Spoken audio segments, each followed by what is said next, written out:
This is Andy's Remington 1100 shotgun, 12 gauge, and it is a Magnum receiver, which means it will accept 3-inch shells. He has 2 interchangeable barrels for this shotgun because shooting 3-inch shells creates a lot more gas pressure in the piston than regular 2 3/4-inch shells.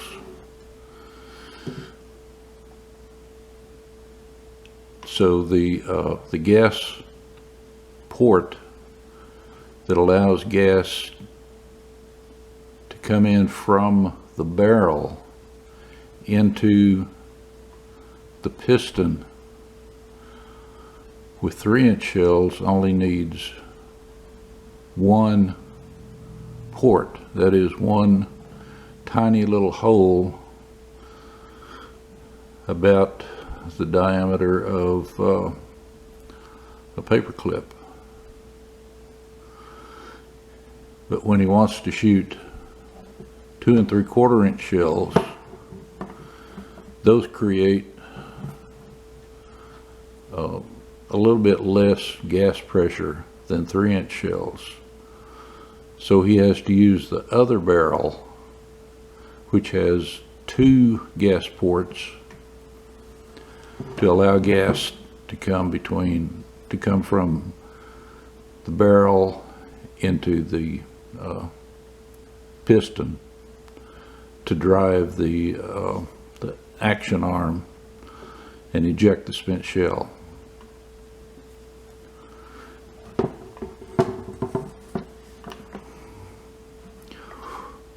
Andy's been having some problems recently with this gun not feeding shells correctly. It will eject shells, or at least when it was having the problem, it would eject shells correctly, but it would stop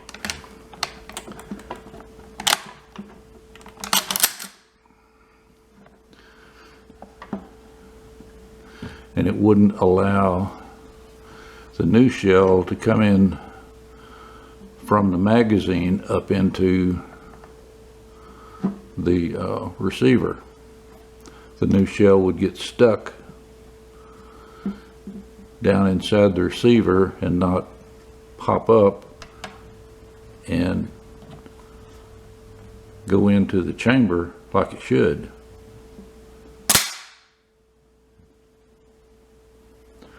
So Andy let me keep this gun for a while and look at it and see if I could figure out what the problem was. And I think I did figure out what the problem was. At least so far as today, I was able to shoot 3 boxes of shells through it with no problem. The shotgun operated perfectly. 3 boxes of shells. So I'm calling it good. And I'm making this video to show, or try to show, what exactly the problem was in case it ever happens again. And looking at some information online, videos and such, it appears that this problem is somewhat common. It's not really common and it's not exceptionally rare, but it happens when the internal parts inside the receiver become a little bit worn from all the shells that have been shot through it, and the mechanism, the parts of the mechanism that move the shells around, becomes worn. So let's begin with taking the gun apart. And guys, I want to say again, don't be afraid to take these guns apart. You can't hurt them. There's only one really sensitive part that can be damaged when you take this apart, and it's easy to avoid damaging that part, and I'll show you when we get to it. I always start taking this apart by unscrewing the magazine cap.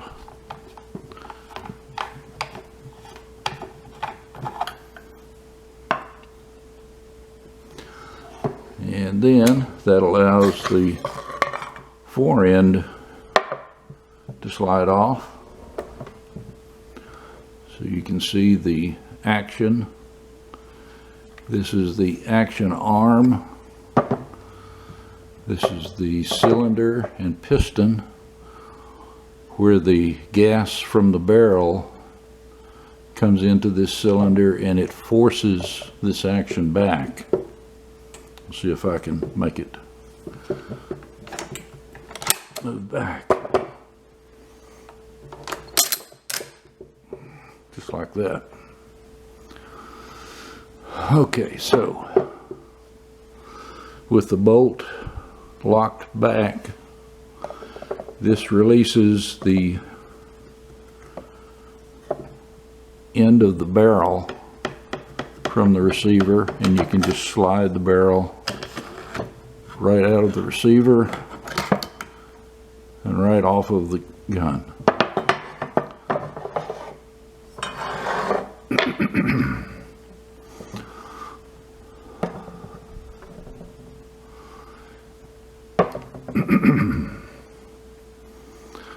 This little O-ring right here, it's a rubber O-ring, and this is the part you kind of have to be careful with, because when you go to take this off, it can be damaged when you get to these threads. These threads have kind of sharp edges on them, and if you're not slow and careful about taking this off, this O-ring can be damaged. But I've done this hundreds of times, and it's rare that I've seen this O-ring damaged. These are cheap. You can find them on eBay, on Amazon, lots of different gun parts stores online. I would advise you to keep several of them available at all times. The next part, these parts, these two little rings that fit together, most people call this the piston. When you fire a shell, this is up in the cylinder. These two rings are up in the cylinder, and the gas pressure forces them back, which forces the action arm back. And that's what operates the gun. So these two little rings will slide right off the end of the magazine. You kind of have to be careful and notice which way they go on the magazine, because that's pretty important. They won't operate correctly if they're not in the right order.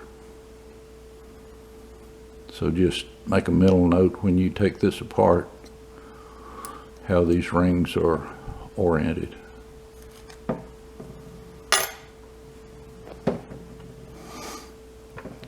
The next step is to take the action lever, I guess you would call it, out. And to do that, you have to take this little arm out of the bolt. That silver thing right there is the bolt. And then you have to release the bolt. It's under spring tension. There is a recoil spring that goes from the end of the receiver all the way back through to right about there. And it's a tube, and inside the tube is a coil spring. The spring operates to push the bolt and the action arm back into position after a shot is fired. So right now that spring is under tension, and if I release this without holding on to this front part of the action arm, it'll fly away. I'm just going to kind of let it release slowly. Now it won't come out of the receiver. This is the receiver. It won't come out of the receiver because there is a little arm that keeps it from going any further. You have to release that arm or press it in. It's right here on the inside of the receiver. Just push it in, and then you can slide the action arm and bolt out of the gun.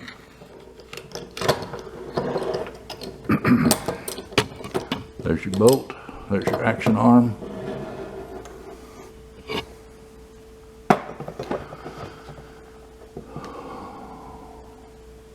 The last thing that I take out of the gun for normal cleaning purposes is the trigger assembly. The trigger assembly is held in by these two pins that go through the receiver.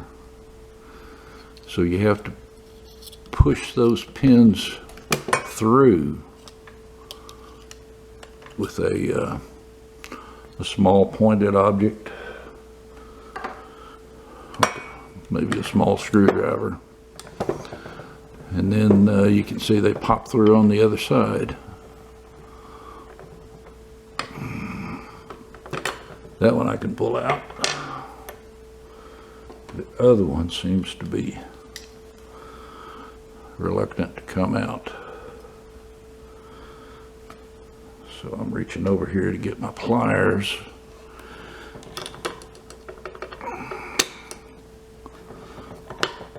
I'm going to pull it out. There we go.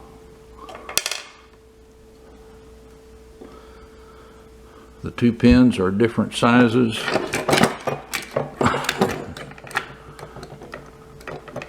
So you can't get them mixed up when you start to put them back in. They'll only go in one way. And then, so we had to stop and change the camera battery. The trigger assembly just pulls right out of the receiver.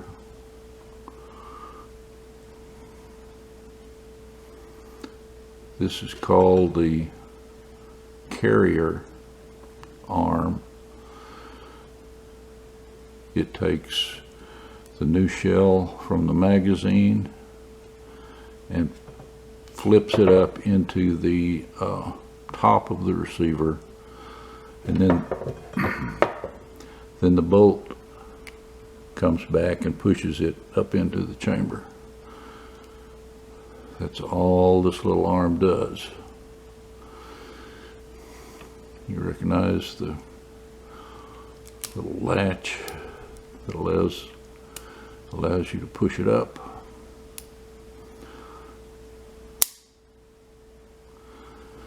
Okay, what I had to do to fix the problem with this gun, one of the things, there were two things. The first one was that this arm right here,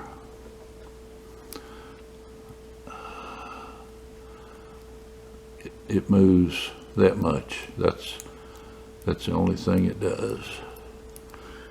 It is called the disconnector. On the parts diagram for the Remington 1100, that is called the disconnector. It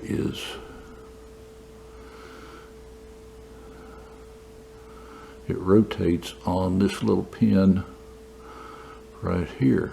This end of the pin is flat, and it is countersunk into this disconnector piece. But that pin goes all the way through to the other side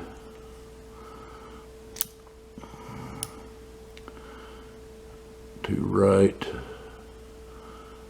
there, and it is pinned over, so it's basically captured in place. It can't be removed by, well, I wouldn't try to remove it. You would have to take it to a gunsmith to have that pin removed. And when you remove the pin, you can remove this arm called the disconnector.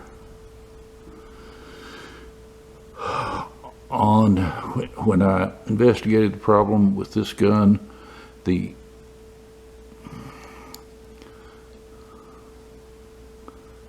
very end of this disconnector was bent inwards, just barely, just enough so that it didn't interact with this little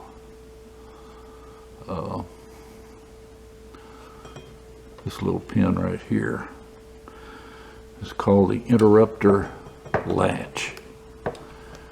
And what this interrupter latch does is stops new shells from coming out of the magazine. The magazine is spring-loaded. It's trying to push shells into the receiver, and this little interrupter,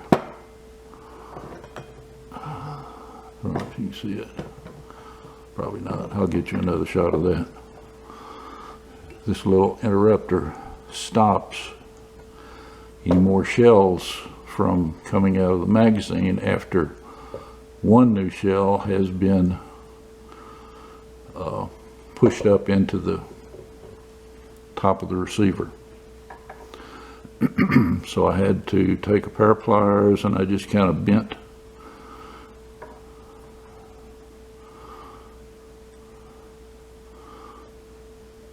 this disconnector, this little arm, I bent it out just not even an 1/8 of an inch, just enough so that it correctly could push on this interrupter latch. Those are strange names, but that's what the people at Remington chose to name them. Okay, so I was able to bend that back in place. That was problem one. Second problem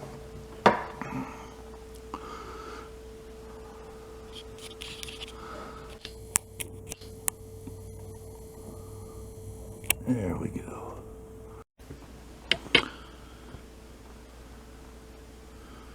Okay, now I'm set up a little bit better to show you this part inside the receiver. This is the part that I was talking about that I couldn't get the camera to focus on.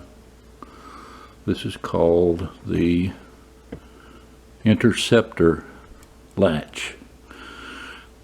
I called it the interrupter latch, but that's not correct. The correct term is interceptor latch. It's part number 60 on the Remington 1100 parts list. The other part, the disconnector, is number 39 on the parts list. These are the two parts that have to work together to allow the new shell to come into the receiver so that the carrier can push it up to the top of the receiver, and the bolt will come over and push it into the chamber.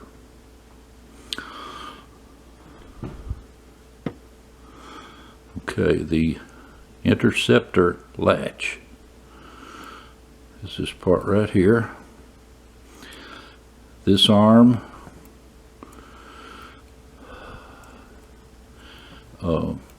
touches the arm of the disconnector. The disconnector moves this arm, and I'll try to get it to move, but it's hard to reach. All right, there it is. You can see that it pivots on this little post right here.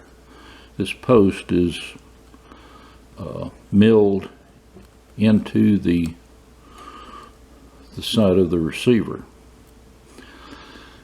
The interceptor latch rotates on this post, and it only rotates about 1/4 of an inch. It is the arm of the disconnector that touches it right here and makes it move. And this end back here is the one that holds the new shells in the magazine until a shot is fired, the spent round is ejected, and then the disconnector moves this interrupter latch and allows one new round to come into the receiver.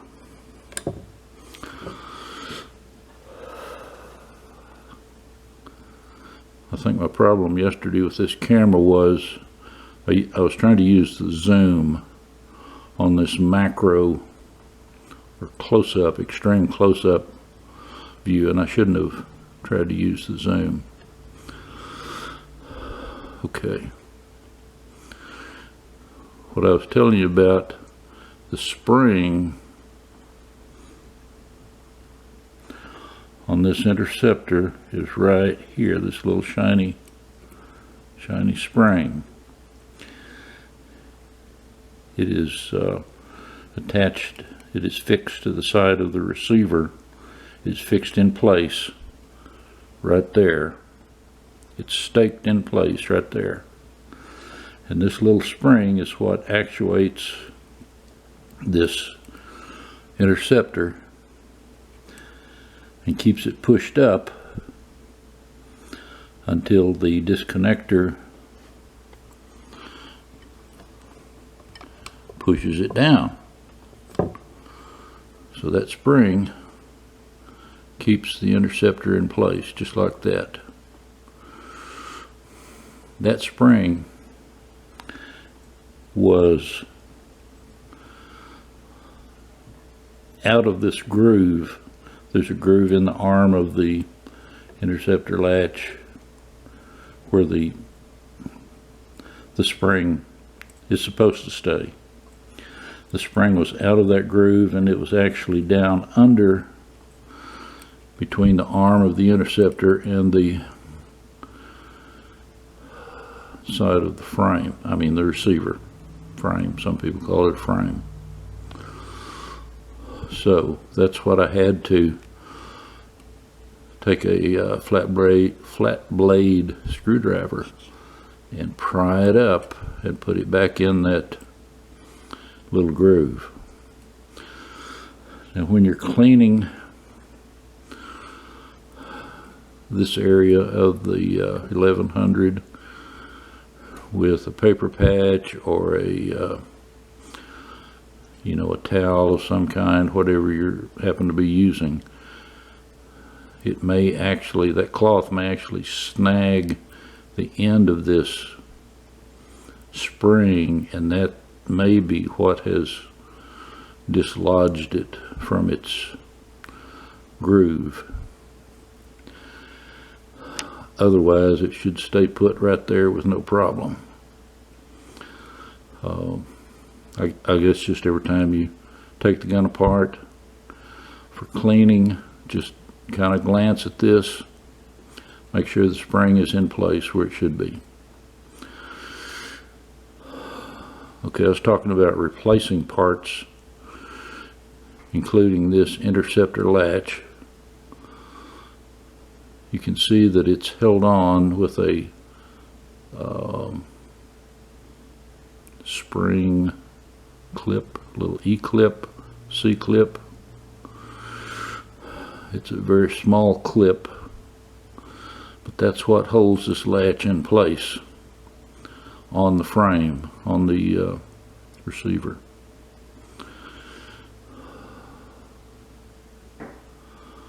I don't have the I don't have a tool small enough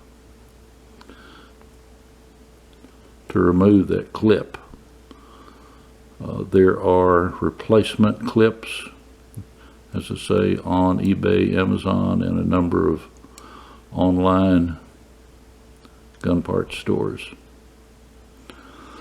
So this interceptor latch can be replaced, but you have to take this clip off.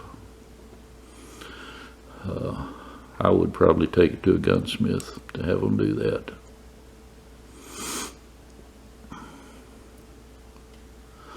Okay, I'm gonna try to put this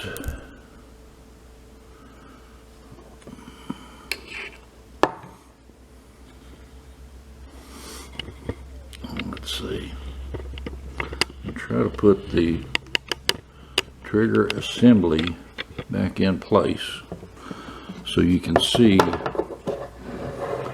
how these parts line up and interact.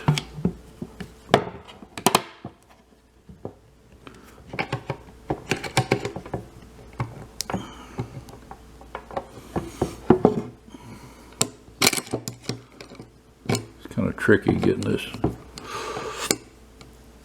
trigger group back in the receiver.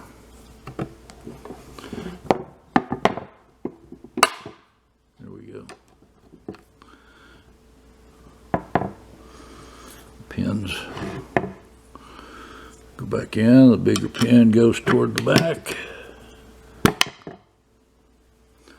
Smaller pin goes toward the front. And on this gun, I kind of have to tap it through.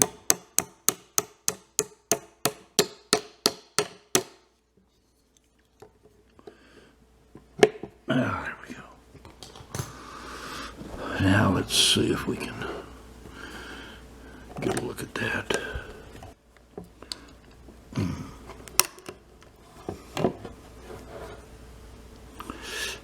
Let's see. Can't keep that thing out of the way.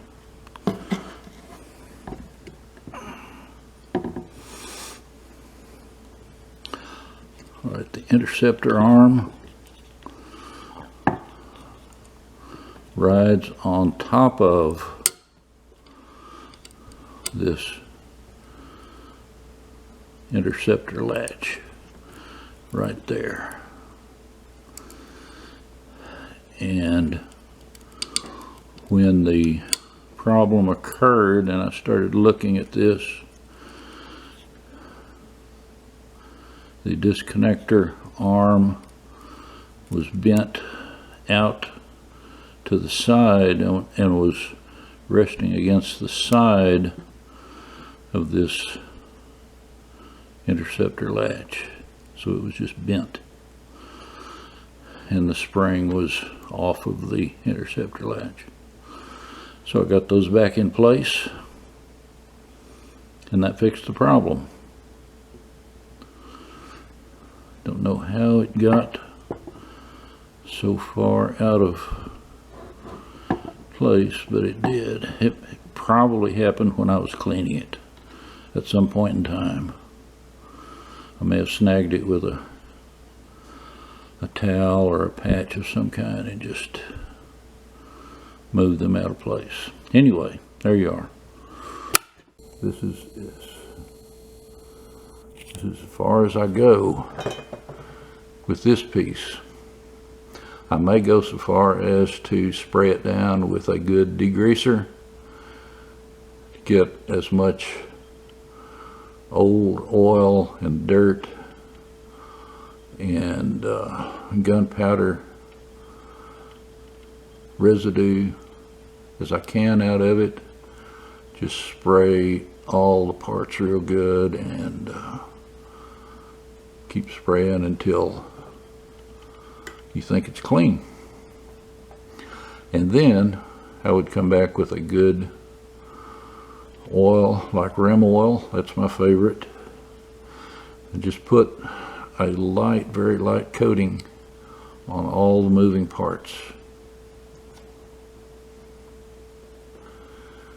It doesn't take a lot, but you do need to oil the moving parts, because as you can see here on this disconnector, this part has worn.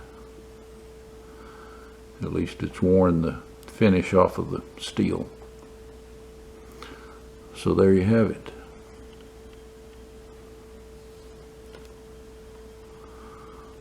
Mission accomplished. We're going to put this gun back together. As I was saying about cleaning these guns, I go ahead and field strip it down to this trigger assembly, and I sometimes, not all the time, but I sometimes spray it off with degreaser and then reapply a light, very light coat of oil to the moving parts. But I don't think that's necessary every time, mainly because this receiver, the inside of this receiver, doesn't see a lot of, or it shouldn't normally see a lot of dirt, dust, gunpowder residue, because it's pretty well enclosed. So the trigger assembly especially doesn't see much dirt and powder residue. So I don't always take that out and clean it. Likewise, the magazine. The only thing that goes into the magazine is clean, new shells. And the only thing that comes out of the magazine is clean, new shells. There is a spring inside, and there is a plastic plug that keeps a person from inserting more than 2 shells in the magazine, which is part of the legal limit for upland game birds and waterfowl. 3 shells, 1 in the chamber and 2 in the magazine. So I don't always take the magazine apart.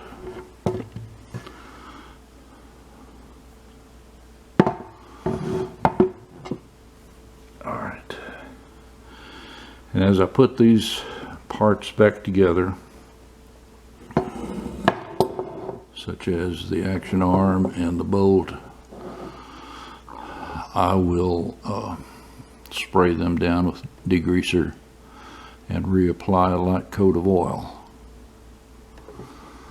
Look for any broken or misshapen pieces, anything that appears to be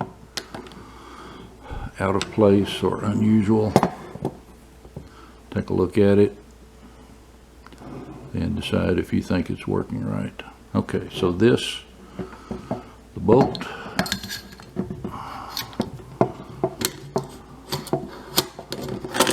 and the action arm slide back onto the magazine. And remember, there's that little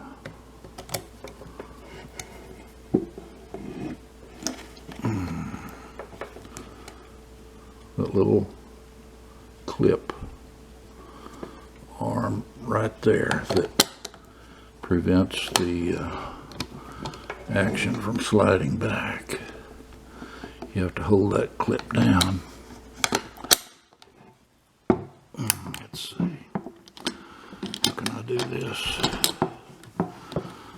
Got this camera between me and the... There we go.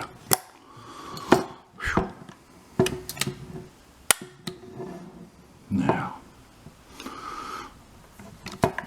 push it all the way back until it locks.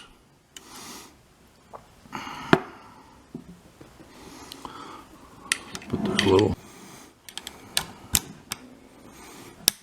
there we go.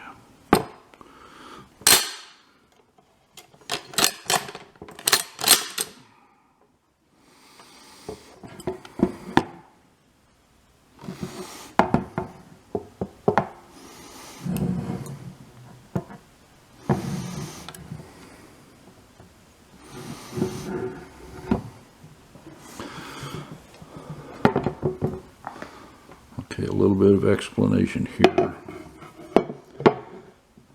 about how all this works.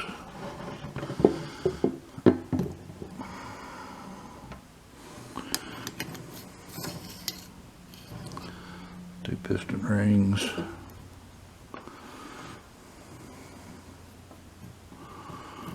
Rubber O-ring.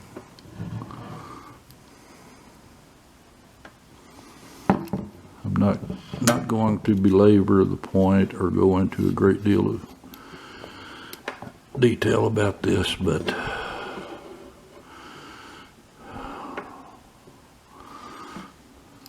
this area right here, all of these things, the piston rings, the rubber O-ring, the cylinder, these are the things that need the most attention when you start cleaning this gun. This is where the gases are expelled when you fire a shot. The gases come in from the barrel into the cylinder and they push against these O-rings. And the O-rings push against the action arm. So all of the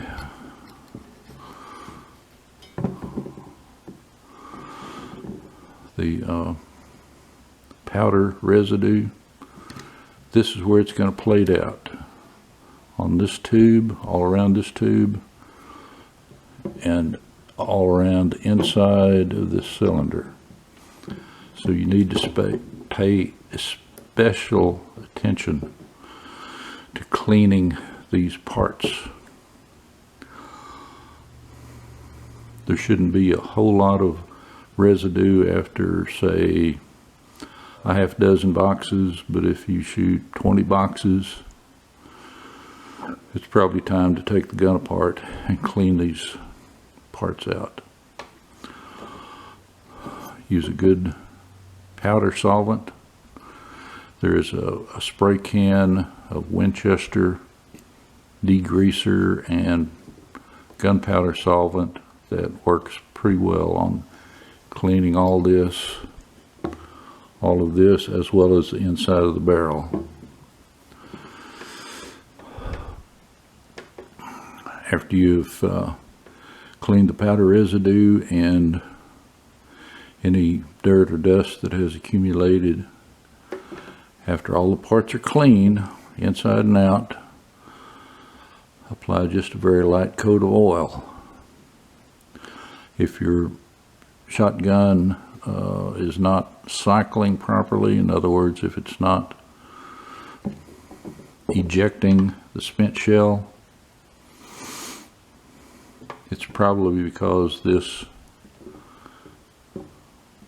mechanism right here, this gas piston and cylinder, are not operating properly, or this little rubber O-ring is cut or cracked. So this is the area that you need to pay the most attention to and keep it as clean as you can. Okay, I'm going to leave those right there. And I want to show you one more thing, if I can.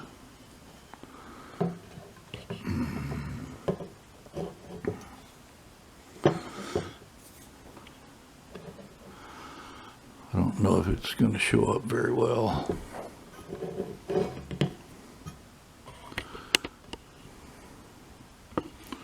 Yeah, that's better. The gas port that I was talking about, ports that allow the hot, high pressure gases to come from the barrel into this cylinder. I don't know if it shows up on camera, but there are two of them right down there, and I clean them with paper clip, just a regular paper clip. Fits right down in there real well. If they get clogged up, they probably will not allow enough gas pressure inside the cylinder to make the action operate properly. You'll need to inspect this area very thoroughly and make sure there's not a buildup of powder residue. Sometimes after many, say 100 rounds, if you fire 100 rounds through this gun, there may be a buildup of powder residue right against this little, I don't know if I can,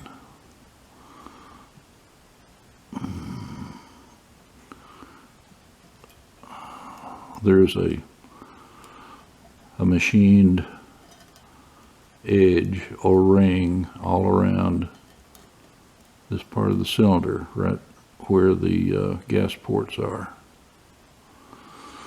And the powder residue will build up against that machined edge. And it may take something like a brass brush or stiff, don't use steel on this.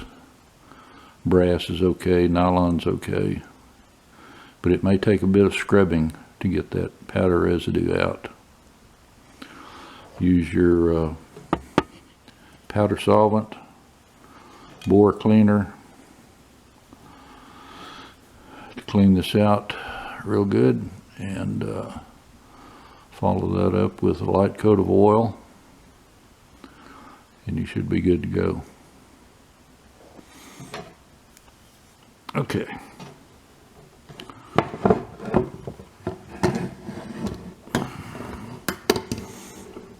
Try to get this on camera, how this all fits together.